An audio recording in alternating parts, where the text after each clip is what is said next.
Hello everyone. Welcome back to our free initiative of decoding the mains 2022 ethics paper part 2. Part 1. आज हम पढ़ेंगे कि ethics का जो पेपर हमारे यूपीएससी के मेंस में इस बार आया था वो कीवर्ड अप्रोच प्लस सिलेबस के हिसाब से, अगर सिलेबस ही आप कोई इंसान पढ़ के जाए तो उसको कैसे डिकोडिंग की बेनिफिट हो जाती है वहाँ पे, आज हम वो देखेंगे। देखिए, तो हमारा जो ये जो पेपर था ये काफ़ी आसान था अगर आप इसको एज़ पर सिलेबस देखें, ठीक है, नो डाउट। एंड ये काफ़ी ज़्यादा लेंथी पेपर था, बट अगर आपको प्रॉपर कीवर्ड अप्रोच पता हो और आंसर राइटिंग आपने अच्छे से की हो, कंसाइज वे में लिखना अगर आपको आता हो तो आप हर क्वेश्चन को अटेम्प्ट कर सकते थे। जो पहला क्वेश्चन था वो आपके पार्ट में था, जो ऐसे के पार्ट में था, वो कौन सा था टॉपिक? पब्लिक और civil service values and ethics is public administration. ये आपके सिलेबस में था। इसमें उन्होंने क्या पूछा था कि जो ब्यूरोक्रेट होते हैं अगर उनके पास मेन जो इशू हो तो वो उसको साइडलाइन करके वो साइड बाय साइड जो छोटे छोटे इश्यूज होते हैं वो उनको ज़्यादा तूल देते हैं, वो जो मेन इशू है उनको नहीं करते हैं। तो उन्होंने आपका एक नज़रिया पूछा था कि क्या इससे ये हो सकता है कि जो जस्टिस सिस्टम है, जो उनकी तरफ से सर्विस डिलीवरी है या उनकी तरफ से गवर्नेंस का रोल है, वो ज़ीरो हो जाता है इसकी वजह से। उन्होंने क्या पूछा? Critically evaluate. क्रिटिकली इवैल्यूएट मतलब आपको इसके पॉजिटिव भी देने थे, इसके साथ भी जाना था और इसके एंटी भी जाना था और उनका प्रॉपर इवैल्यूएशन देना था विद प्रोज एंड कॉन्स। तो इसको हमने कीवर्ड कैसे, आप देख लीजिए यहाँ पे कीवर्ड है क्या। पहला क्या कीवर्ड आ गया? Service delivery. And second one is good governance. तो सर्विस डिलीवरी है क्या?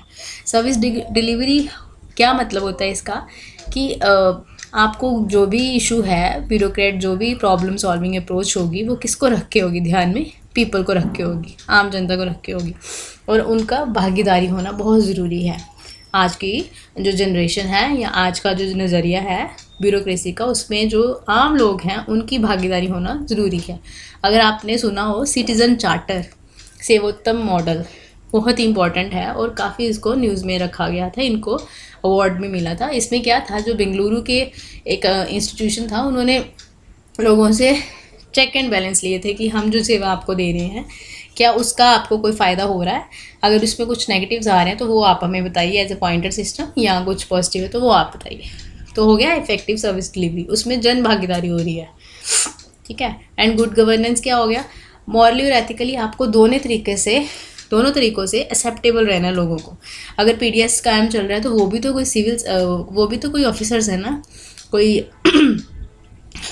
वहाँ पे भी अगर कुछ स्कैम हो रहा है, जैसे पीडीएस का स्कैम था, राशन कार्ड का स्कैम था, उसमें क्या आ रहा था? एंट्री हुई जा रही है, नेगेटिव एग्जिट है नहीं है किसी की भी। अगर कोई मिनिस्टर है, अगर उन्होंने एक अभी एपीएल में लिया है, बीपीएल में लिया, तो वो वहाँ पे है रिकॉर्ड में, वो बाहर नहीं गए, ठीक है। तो ये क्या हुआ, उनके नाम पे आ रहा है तो वो राशन आगे बांट रहे हैं, गरीबों में बांट रहे हैं अपना नाम लेके, तो स्कैम हो गया ना एक। या फिर आप लगा लीजिए बफर स्टॉक है, वहाँ पे रखी जा रहा है गोडाउन में आपने रखी दिए, बट अगर वहाँ पे अगर चेक और बैलेंस नहीं है, क्या पता वो जो रखे हैं वो कहाँ पे बेच के जा रहे हैं, सस्ते दामों में आ रहे हैं और महंगे दामों में बाज़ार में बेचे जा रहे हैं, ठीक है। ये स्कैम हुआ था। अगर आप एडमिनिस्ट्रेशन वे में देखें तो केरला का गोल्ड स्कैम देख लीजिए, टॉप के जो ऑफिसर हैं वो इस स्कैम में फंसे हुए हैं, पता नहीं वो है सही है नहीं है, बट वो फंसे हुए हैं। एक नेक्सस आ गया कि सिविल सोसाइटी का जो एनजीओ है वहाँ पे और जो ब्यूरोक्रेटिक है उनका नेक्सस आ गया ना, तो गुड गवर्नेंस तो यहाँ पे ज़ीरो हो गई। तो इसकी वजह से क्या हो गया? ट्रेवेस्टी ऑफ जस्टिस हो गया। मतलब travesty of justice, what do you mean by that?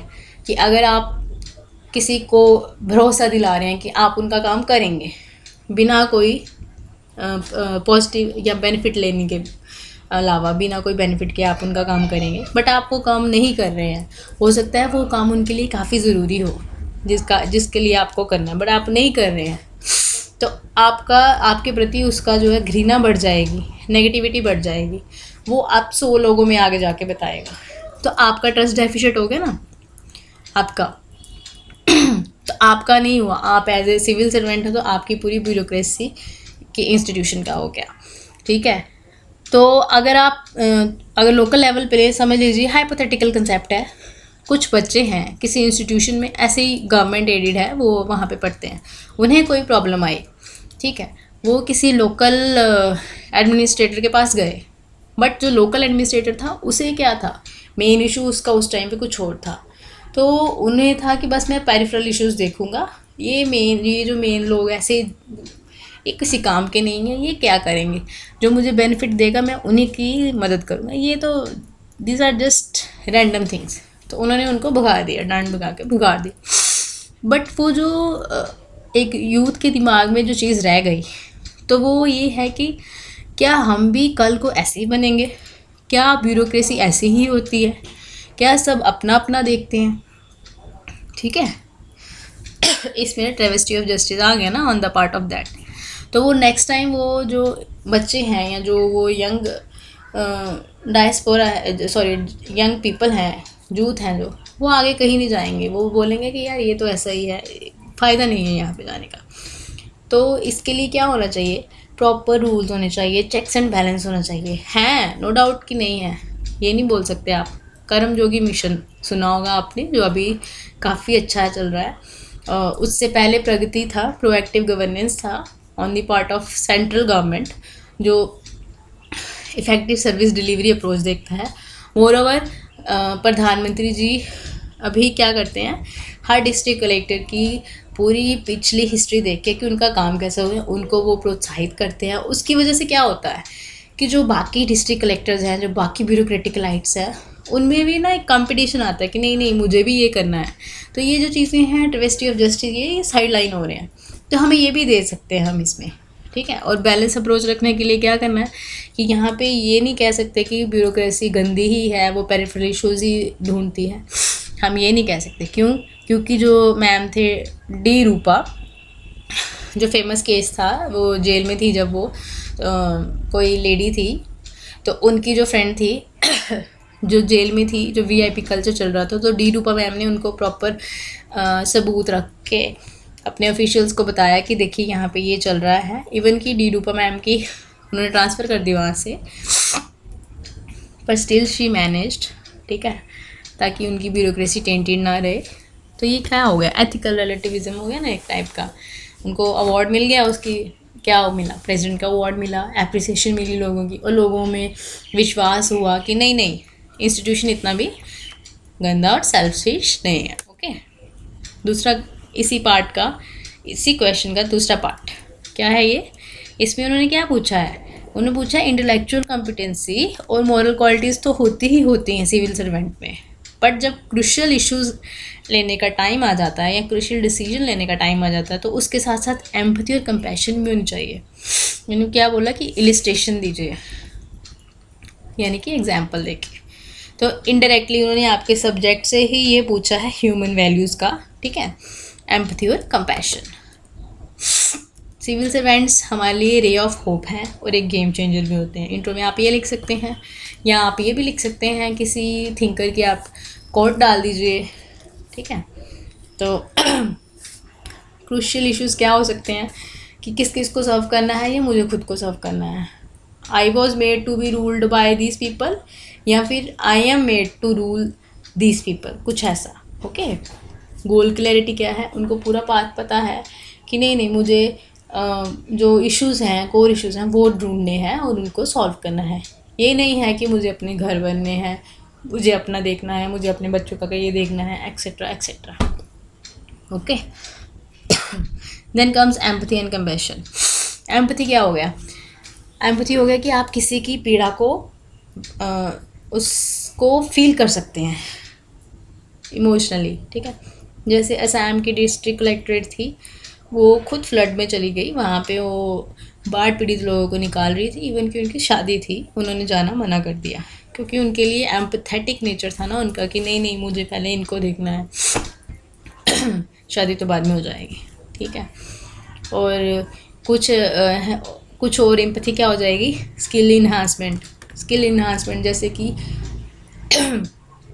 हर एक स्टेट लेवल पे कुछ डिस्ट्रिक्ट कलेक्टर्स जो हैं वो डिसएडवांटेज्ड फैमिलीज़ को या डिसएडवांटेज स्टूडेंट्स को कुछ स्कीम्स प्रोवाइड कर रही हैं। जैसे JNK में हो गई प्रवास स्कीम, कि जो पिछड़े लोग हैं, जो मतलब जिनको अपॉर्चुनिटीज़ नहीं मिल रही हैं, वो आ जाएं मेन स्ट्रीम में थ्रू फ्री इनिशिएटिव्स। ठीक है, JNK में प्रवास स्कीम हो गई, जैसे नॉर्थ ईस्ट में भी स्कीम्स चल रही हैं, नागालैंड के भी कोई चला रहे हैं कि जहाँ पे अपॉर्चुनिटीज़ नहीं है वो कर रहे हैं अपने से, ताकि इन्हीं में से लोग निकले और वहाँ एम्पैथेटिक नेचर बने।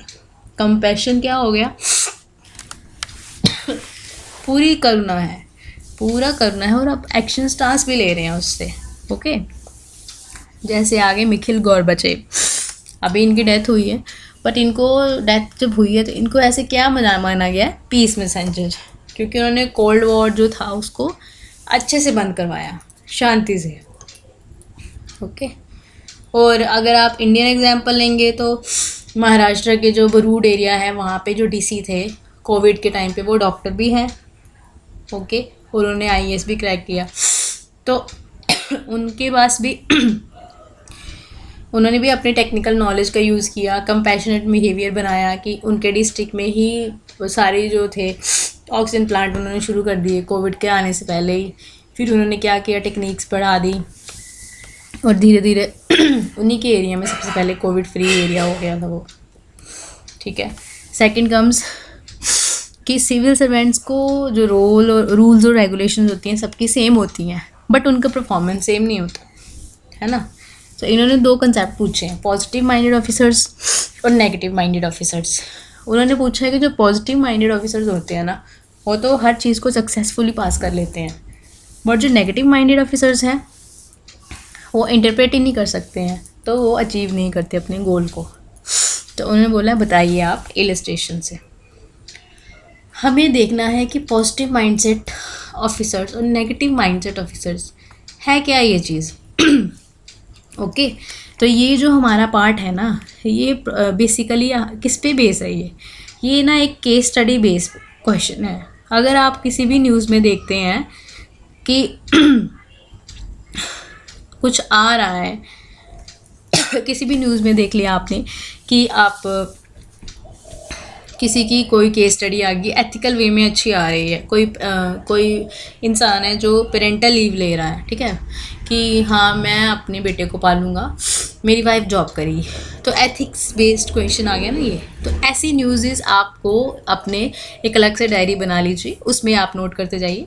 अगर कुछ आप अलग से करेंगे या न्यूज़ बेस्ड करेंगे जो रियल होगा, तो वो that will be helpful to fetch you good marks in the paper. Okay, और रियल होगा अगर किसी ने सुना भी होगा तो कोई आपको पॉइंट आउट नहीं कर सकता। ठीक है, पॉजिटिव माइंडसेट और नेगेटिव माइंडसेट ऑफिसर कौन से होते हैं? एक थिंकर हैं अब्राहम मैस्लो, ठीक है, सॉरी मास्लो। उन्होंने कुछ 2 कैरेक्टर्स बताए थे। वो बोलते हैं कि एक इंसान है, उसके अंदर 2 कैरेक्टर होते हैं, एक होता है अब्राहम कैरेक्टर और एक होता है एडम्स कैरेक्टर। ठीक है, अब्राहम कैरेक्टर जो होता है वो पॉजिटिव टाइप में होता है। वो क्या बोलता है कि हाँ मैं हर चीज़ को सही तरीके से करूँगा, भगवान को मैं मानता हूँ, शांति है, कंपैशनेट होएगा एंड रिस्पॉन्सिबिलिटी लेगा। अगर किसी का काम किया है तो वो बोलेगा कि हाँ कोई बात नहीं, अगर इसमें नेगेटिविटी है तो मैं इसको अपनी एनर्जी से सही कर दूंगा, मुझ में इतने स्किल्स हैं। मतलब वो खुद पे विश्वास रखते हैं, वो किसी भी एरिया में या किसी भी सिचुएशन में इन्फ्लुएंस्ड नहीं हो जाते हैं। ठीक है, वो हो गया अब्राहम कैरेक्टर। अगर रियल लाइफ में आपने देखना हो तो आपके 2 एग्जाम्पल हो सकते हैं। एक तो हो गए अशोक खेमका सर, कि इनका नाम तो आपने सुना ही होगा। Despite of having so many transfers in much shorter year span of his career, he is sailing through. वो उन्होंने कोई इस्तीफ़ा नहीं दिया। ठीक है, कुछ लोग होते हैं ना जो इस्तीफ़ा दे देते हैं कि जी ऐसे नहीं हुआ तो लेट्स रिज़ाइन, इसमें कुछ नहीं रखा ही है, but he is still in the service. उन्होंने खुद बोला था कि मेरा एम है कि मुझे सर्विस पे रह के ही सर्विस डिलीवरी अप्रोच करनी है, तो मुझे सर्विस का पार्ट बनना है, सिस्टम का पार्ट बनना है, और मुझे पॉजिटिव वे में लोगों को बताना है कि how can you be successful. ठीक है, एंड दूसरा इज़ सतपति मॉडल। ये अहमदाबाद जो गुजरात में है, वह अहमदनगर के डिस्ट्रिक्ट कलेक्टरेट है। जब ये गए थे तो इन्होंने अपने एरिया में देखा कि वहाँ पे तो जी कुछ भी नहीं है, कोई टेक्नोलॉजी नहीं है, सब आज से पिछड़ा हुआ है। इन्होंने इतना अच्छा बना दिया है कि सतपति मॉडल जो है ना, एक रोल मॉडल बन गया हर डिस्ट्रिक्ट के लिए। क्या है इसमें, जब भी कोई जाता है तो उन्होंने बाहर एक प्रॉपर नोटिस बोर्ड लगाया है, वहाँ पे पता चलता है कि आज किसकी मीटिंग्स हैं। एमएलए के लिए अलग से उन्होंने एक ब्रांच खोली है, एमपीज़ के लिए अलग से है, लोकल लोगों के लिए अलग से एक टाइम टेबल बनाया हुआ है। फिर जैसे वो एंट्री करते हैं अंदर, हायरार्की वाइज उन्होंने टेबल लगाए हुए हैं, विद नेम प्लेट लगाई हुई है, साथ में एक डस्टर भी रखा हुआ है ताकि कोई गंद हो तो वो खुद के ऑफिसर्स खुद साफ करें। तो एक टेक्नोलॉजिकल हब बन गया प्लस एम्पैथेटिकल करेक्टर के साथ। ठीक है, ओके, ये हो गया पॉजिटिव माइंडसेट। और नेगेटिव माइंडसेट में आ गया आपके एडम्स करेक्टर। एडम का क्या करेक्टर है, वो हमेशा नेगेटिव सोचेगा, वो बोलेगा इसमें मेरा क्या फ़ायदा होएगा, रिस्पॉन्सिबिलिटी नहीं लेगा वो। ठीक है, कोई भगवान नहीं है, मैं ही भगवान हूँ, मुझे ही पूजो, मैं ही हूँ, मेरे में पावर है, मेरी ये कुर्सी है, ये कुर्सी मैं कुर्सी का नहीं हूँ, ये कुर्सी मेरी है और ये मेरी ही रहेगी। ठीक है, बट एक मैम थिंकर है, मैरी पार्कर फॉलेट, उन्होंने क्या बोला था, authority belongs to the job and it remains with it. यानी कि जो भी आपको अथॉरिटी मिलती है वो आपकी जॉब के साथ रहती है। जब आप रिटायर हो जाएंगे या जब आप उस अथॉरिटी में नहीं रहेंगे तो वो आपको कोई नहीं पूछेगा, और ये सच बात है। ठीक है, जो लोग इतने अटैच हो जाते हैं तो वो बाद में वो काफ़ी साइकोलॉजिकली भी पेन फील करते हैं और फिजियोलॉजिकली। ठीक है,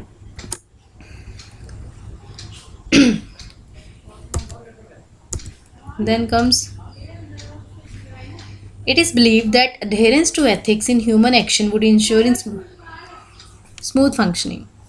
इसमें इन्होंने क्या पूछा, एथिक्स ह्यूमन लाइफ में क्या प्रमोट करता है और एथिकल वैल्यूज़ अगर कोई कन्फ्लिक्ट हैं तो उनको कैसे रेजोल्यूट करता है डे टू डे फंक्शनिंग में। इनडायरेक्टली इन्होंने यही पूछा है, अगर हमारे सामने कुछ गलत हो रहा है और जो हम उस चीज़ को मानते हैं या नहीं मानते हैं, उसमें एथिक्स का रोल क्या क्या है। ओके, आप पहले इसकी डेफिनेशन दे सकते हैं।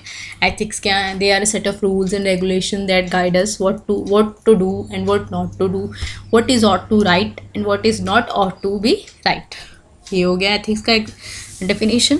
एथिक्स क्या प्रमोट करता है, सिलेबस खोल लीजिए, सिलेबस के जितने भी ऑप्शंस हैं, जितने भी कीवर्ड्स हैं याद कीजिए, उसमें से आप लगा लीजिए। ये इजी वे है। कंपैशन हो गया, मोरालिटी होगी, विद इंटीग्रिटी होगी, ठीक है, ऑनेस्टी होगी, वर्च्यूज़ हो गए, वैल्यू हो गई, बहुत कुछ आ गया आपका। कन्फ्लिक्ट्स क्या होंगे, कॉन्शियस वर्सेस कॉन्शियंस। ठीक है, रेजोल्यूशन कैसे होगा, मेरे हिसाब से ये सही है या उसके हिसाब से सही है या फिर मेजॉरिटी के हिसाब से सही है। ओके, तो राइट वर्सेस रॉन्ग वैसे हो जाएगा। जैसे हम एक इसकी लोकल एग्जांपल ले लेते हैं।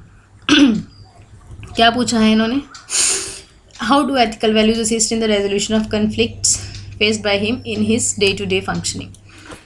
अगर आपने एटीएम पे जाना है, ओके, आपने एटीएम भी जाना है और आपने ड्यूटी भी जाना है, या फिर आप लगा लीजिए आपने मंदिर जाना है, कोई टेंपल में जा रहे हैं आपने बोला चलो मैं जाते जाते यहाँ मंदिर हो जाता हूँ, साथ में मैं ऑफिस चले जाऊँगा, वहाँ से ये चली जाऊँगी। ओके, गए आप मंदिर, काफ़ी लंबी लाइन लगी थी, बट हाँ आप ऑफिसर हैं या आप पुजारी के नोन हैं या आप रोज़ जाते हैं तो आपको वीआईपी ट्रीटमेंट मिल गया, आप पीछे वाले दरवाजे से चले। बट उसी लाइन में कोई ऐसा बंदा भी खड़ा था जो बीमार है, जिसको हार्ट अटैक आ गया, बट उसको उन्होंने एक दो बार हार्ट अटैक आया हुआ है बट वो फिर भी लाइन में खड़ा है, पर उसको उन्होंने अप्रोच नहीं किया कि आप आ जाइए, पीछे के दरवाजे से आ जाइए। ठीक है, तो यहाँ पे आपका कन्फ्लिक्ट आ गया ना, आप एक आम इंसान बन के नहीं जा रहे हैं ना, आप एक वीआईपी कल्चर बना रहे हैं, एलिटिज़म बना रहे हैं ना उसमें आप कि ठीक है जी, ठीक है मेरे तो ऑफिस जाना था, उसने क्या ही करना था, पर ये गलत बात है ना। ओके, तो ये हो गया आपका एथिकल वैल्यूज़। कैसे असिस्ट करेगा, आपको एम्पैथी होनी चाहिए, कंपैशन होना चाहिए, आपको पता होना चाहिए कि क्या टेंडेंसी है यूटिलिटेरियन अप्रोच की, जो चीज़ मेरे एक्शन से मेजॉरिटी को बेनिफिट करेगी दैट विल बी गुड। ज़्यादा लोगों को बेनिफिट आएगा तो वो आपके लिए अच्छा होगा, अगर आप एक ही बंदे को बेनिफिट करेंगे तो वो गलत हो जाएगा। ओके, देन कम्स ये इन्होंने कुछ जो मेन पर्सनैलिटीज़ थी उनका इन्होंने कोट दिया हुआ है और उसमें आपको पूछा हुआ है कि आप इससे आपका क्या मतलब है, आप इससे क्या समझते हैं। पहला क्या है कि एथिक्स का क्या मतलब है। हाँ, आपको पता है कि ये मेरा राइट है, पर आपको ये भी पता है कि हाँ, इतनी हद तक मुझे इस राइट को यूज़ करना है, किस तरीके से यूज़ करना है ताकि वो सही रहे। राइट टू डू मतलब समझ लीजिए, अगर आप अभी न्यूज़ में देख रहे हैं कि काफ़ी ज़्यादा सोशल मीडिया एक्टिविज़म हुआ है। हाँ, ये मेरा राइट है, मुझे इस चीज़ को बताना था, ये मेरा freedom of speech and expression article 91, ऐसे नहीं हो सकता, ये है वो है। बट आपको ये नहीं पता ना कि वो एब्सोल्यूट नहीं है, वो लिमिटेड है, एक रिस्ट्रिक्शन है। जब तक आप किसी का लॉ एंड ऑर्डर डिस्टर्ब नहीं करेंगे तब तक आप यूज़ कर सकते हैं। अगर आपने लॉ एंड ऑर्डर डिस्टर्ब कर दिया, that will tend amount to sedition. तो आपका राइट है, ठीक है, बोल लीजिए, पर जब तक आप किसी को हार्म कर रहे हैं वो आपका राइट नहीं हो गया, वो आपकी गलती होगी। ओके, ठीक है। अगर कोई जेलर है, सॉरी, अगर कोई जेल में है, ठीक है, और वो बोलता है कि मेरा राइट है कि मैं बाहर बात करूँगा, ठीक है, आप कर लीजिए, जो लोकल फ़ोन है वहाँ से कीजिए ना आप बात। अगर आपने चोरी चोरी अंदर फ़ोन रखा है, मोबाइल रखा है, और आप अंदर से कुछ एंटी टेररिस्ट एक्टिविटीज़ करवा रहे हैं बाहर, तो वो आपका राइट नहीं है, ठीक है, वो आप एंटी राइट हो गए, वो आप एब्सोल्युटली यूज़ कर रहे हैं, तो that will tend amount to negative effect. Okay, then comes की APJ अब्दुल कलाम सर की कोट है ये कि फादर, मदर और टीचर ही जो ऐसी चीज़ है, ऐसी क्रिएचर हैं जो इंडिया को या किसी भी नेशन को एक करप्ट फ्री सोसाइटी बनाते हैं। ओके, तो व्हाट इज़ करप्शन? करप्शन ये थोड़ी है कि अगर किसी ने पैसे ले लिए तो जी वो करप्ट हो गया।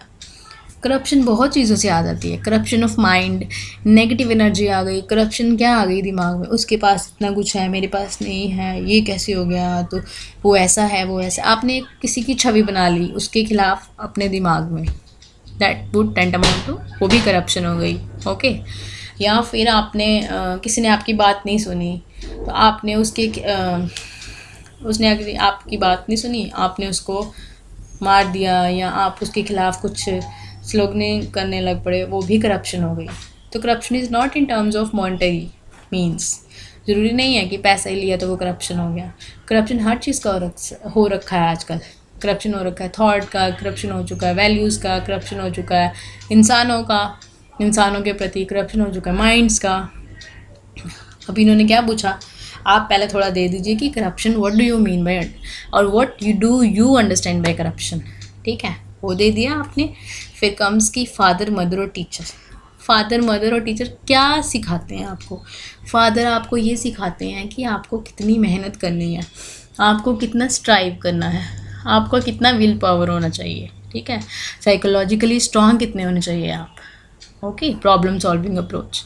फादर कोई भी हो सकता है, जिनका कोई भाई एज ए फादर फिगर है वो भी हो सकता है, ठीक है, किसी का टीचर है तो वो भी as a father figure use कर सकते हैं, कोई भी हो सकता है।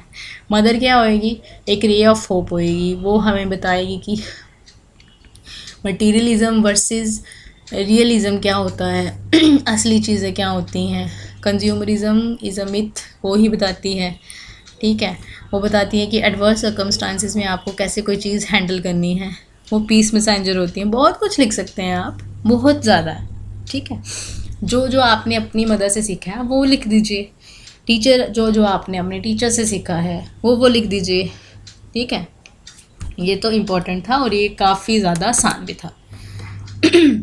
दलाई लामा सर ने क्या बोला, आप अपनी सक्सेस उससे मापिए जिससे आपने इतना सेक्रीफाइस किया है, जितना आपने सेक्रीफाइस किया। ओके,